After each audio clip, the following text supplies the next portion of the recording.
Hola amigo, ¿qué tal? Bienvenido una vez más al canal de YouTube El Rey que Viene. Como te darás cuenta, ya hemos llegado al final la lección del primer trimestre. Pero sé que cada lección compartida contigo ha sido una grata experiencia, pues no hay nada mejor que escuchar la voz del mismo Dios a través de su palabra.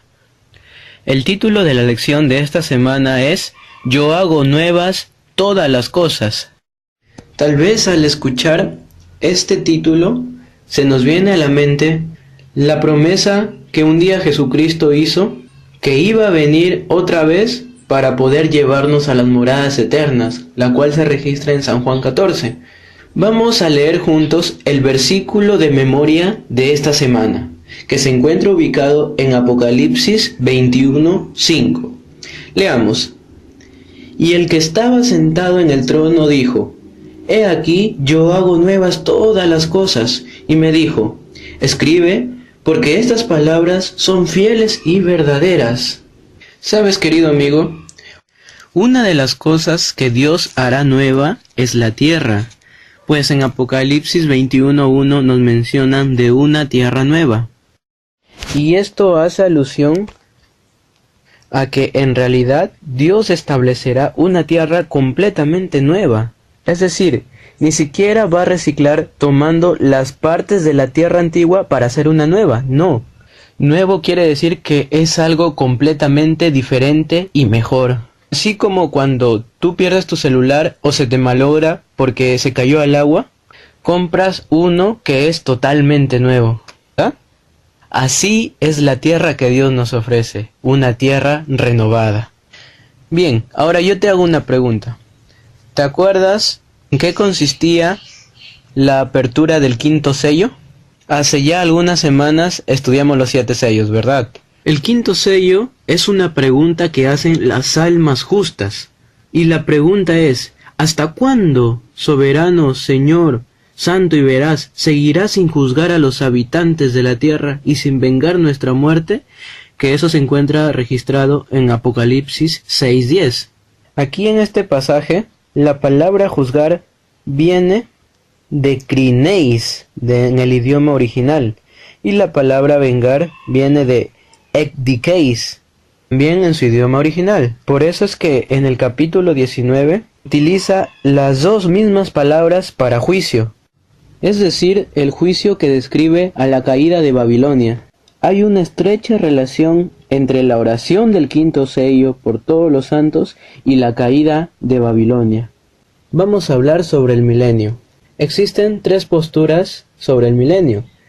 Una es el premilenialismo, que dice de que la segunda venida es antes que los 1000 años.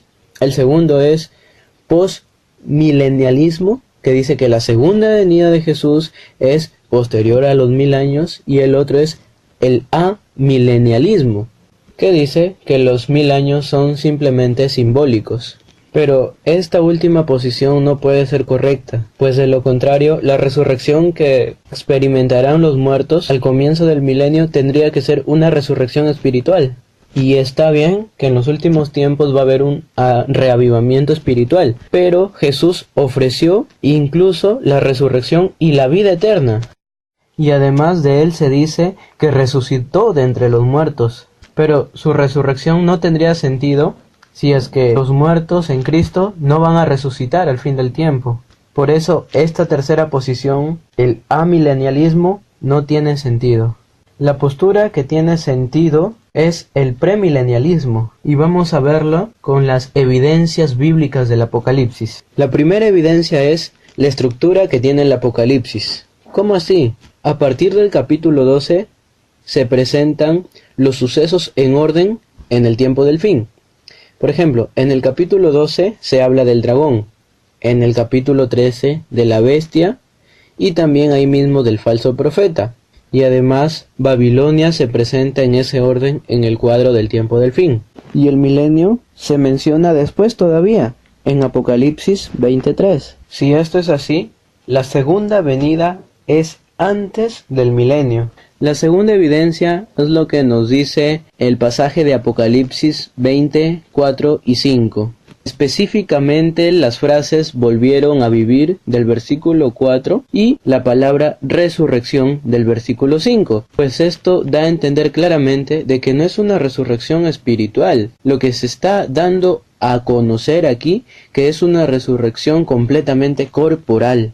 Por otro lado, la tercera evidencia dice de que la resurrección de los decapitados que se habla en el versículo 4 no debería ser únicamente espiritual, pues si están mencionando a un decapitado quiere decir de que ya ha sido muerto físicamente y que por lo tanto tiene que resucitar, pues si no, no creo que hubiera sido necesario describir que son específicamente decapitados. Y la cuarta evidencia se enfoca en la frase las almas de los decapitados. Dice que ellos sufrieron decapitación porque habían aceptado el evangelio. Y si fuera una resurrección espiritual, nosotros entendemos que por resurrección espiritual es cuando una persona llega a conocer el evangelio o vuelve a tomar el camino de Dios que un día había dejado. Así que no hay un significado espiritual para la palabra decapitación. Bien, y después que termine el milenio, que volvamos a la tierra y estemos con Jesús y con los redimidos, ¿qué es lo que haremos? ¿Será que acaso siempre estaremos haciendo lo mismo y por ende nos aburramos? Si esta es una de las preguntas que siempre te has hecho, pues escucha bien esta parte. La Biblia menciona 3 roles importantes que todos los redimidos tendrán por la eternidad. Serán reyes, sacerdotes y estudiantes. Veamos. Apocalipsis 3:21 dice: al vencedor le concederé que se siente conmigo en mi trono. Sentarse con Jesús en su trono significa que serán parte del gobierno del universo, porque Jesús es el gobernante de todo el universo. Y es ahí donde hace alusión al primer rol que tendrán los redimidos, que son de reyes. El segundo rol es la de sacerdotes. En la época de Israel, específicamente a partir de la era de Saúl, de David y de los demás reyes hacia adelante, existían 2 tipos de personas de estatus elevado. En el ámbito político era el rey. Y en el ámbito religioso era el sacerdote. Y ser sacerdote no solamente estaba destinado a los levitas, pues también Dios dijo alguna vez de que todo varón de la casa, o mejor dicho, el padre de familia, tenía que ser un sacerdote espiritual. ¿De qué manera? De la manera en que tanto su vida como la de sus familiares sean entregadas cada día al servicio y a la obediencia de Dios. En otras palabras, tenía que velar por la vida espiritual de los miembros que conformaban su hogar. Y al decirnos que en el cielo seremos sacerdotes, quiere decir de que en la vida eterna vamos a asumir un liderazgo activo en la adoración. Y por supuesto, haber tenido un testimonio único basado en una de las experiencias terrenales donde ahora somos rodeados por el pecado y sus consecuencias. ¿Y cuál es la clave para ello? Mateo 25:21 nos responde las palabras de felicitaciones de Jesús que dice: sobre poco has sido fiel, sobre mucho te pondré. Y el tercer rol es el de estudiantes, en el cual nos hace saber de que nosotros viviremos para siempre, pero no tendremos una vida pasiva, sino de que estaremos constantemente aprendiendo por la eternidad.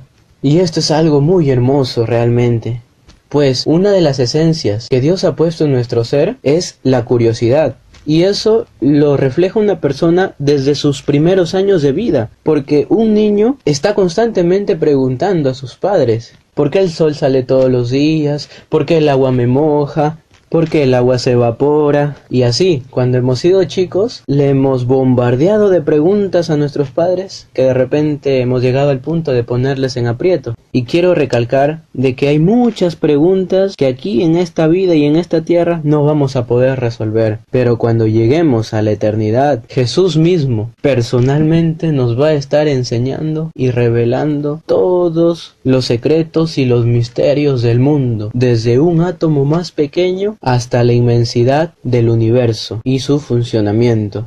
Y a todo esto, ¿existirán antecedentes que expliquen la Nueva Jerusalén? Claro que sí. En el capítulo 22 vemos una descripción detallada de cómo será la santa ciudad. Por ejemplo, en el versículo 1 nos hablan del río que fluye desde el trono de Dios y del Cordero.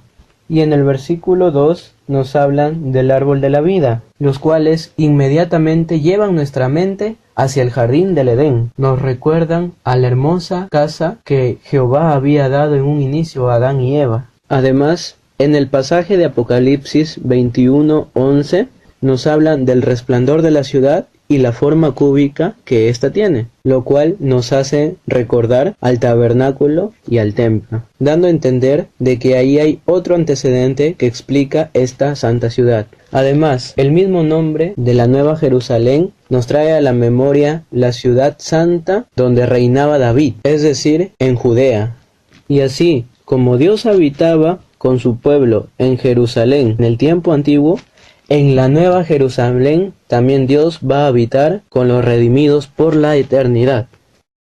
Bien, es así como hemos llegado ya a la parte final, tanto del repaso de la lección de esta semana, como al de la lección de todo el trimestre. Y quiero terminar esta lección haciéndoles recordar el propósito fundamental del libro de Apocalipsis. No vayamos a creer de que el propósito de las profecías es satisfacer nuestra curiosidad sobre el futuro, sino más bien el propósito es enseñarnos a vivir hoy. El objetivo por el cual fue ideado el Apocalipsis es preparar a la gente para los desafíos finales. Y durante todas las épocas, este libro ha aportado esperanza y propósito a todas las personas que en algún momento llegaron a estudiarlo. Si tú quieres seguir descubriendo ese significado valioso que Dios tiene para ti en tu vida, pues vamos a pedirle juntos en oración. Bendito Padre que estás en el cielo, te damos las gracias porque finalmente tú nos has hecho entender de que esta vida es pasajera, Señor, de que podemos anhelar algo mucho mejor del cual tú nos ofreces ya desde hoy, Señor. Te damos muchas gracias por mantenernos con vida y tener la oportunidad de acercarnos a ti. Bendícenos a cada uno de nosotros, a todos mis amigos oyentes en especial, y que todos los días sea motivo de poder prepararnos para esa eternidad que tú nos ofreces. Pues queremos vivir contigo para siempre, Señor. En el nombre de Jesús. Amén.